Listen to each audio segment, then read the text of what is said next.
Well, I thought in the first half, I thought we really started off well offensively in terms of how we were playing, the speed and the pace and tempo and the ball movement, and we really struggled to score. Really struggled to make shots, both in around the basket and from the 3-point line.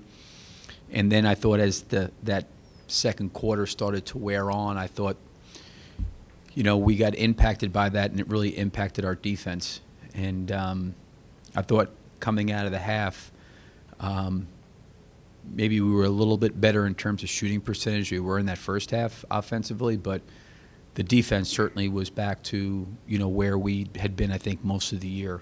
And that kind of gave us a chance to, stay in the game, get in the game, and have a chance at the end.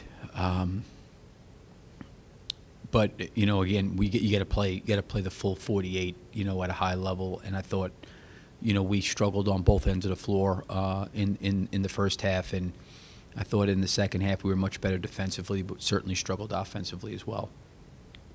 Fight back, and I think we still shot good shots, but sometimes we rushed it maybe, but I think that happens, when you're down 20 and you just try to fight back.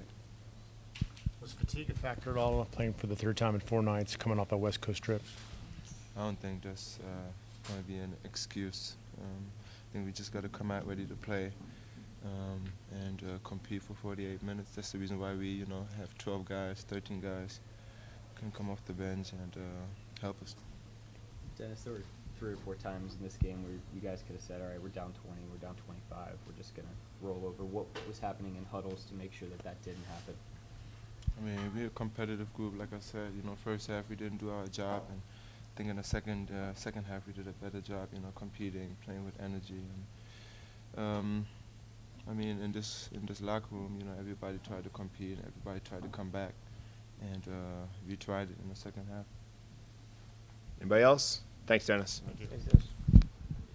Steven, there were a bunch of opportunities where down 25, you guys could have just let this one go. Second night of a back-to-back, third game in 4 nights. What was happening either in huddles or just during the game to continue to keep fighting and giving a shot? How did you guys maintain the energy, the mental stamina to make a push down in the fourth quarter and not just fold? Oh, well, you can't just fold. I mean, we're not that kind of team, especially with our leaders, mate. They won't allow it one bit, you know what I mean? So, yeah, it's just one of the things, mate. Obviously, we're going to keep fighting. Yeah, I think we made some pretty good plays in the end to give us a pretty good opportunity, but, yeah. What did you notice about the difference in the defensive rebounding in the first half versus the second half? I think it was more once we started to get them taking a lot more tough shots, and then I guess forcing their cuts out a bit more, because they were getting a lot of rebounds from them just constantly rotating, similar to Sac. Yeah. Right? Constantly move, stuff to figure out box outs and stuff like that. So yeah, I think that was probably one of the contributors. Yeah, probably. The level that you guys had played at to win 12 of 14, that's a hard level to maintain. This was 3 games in 4 nights.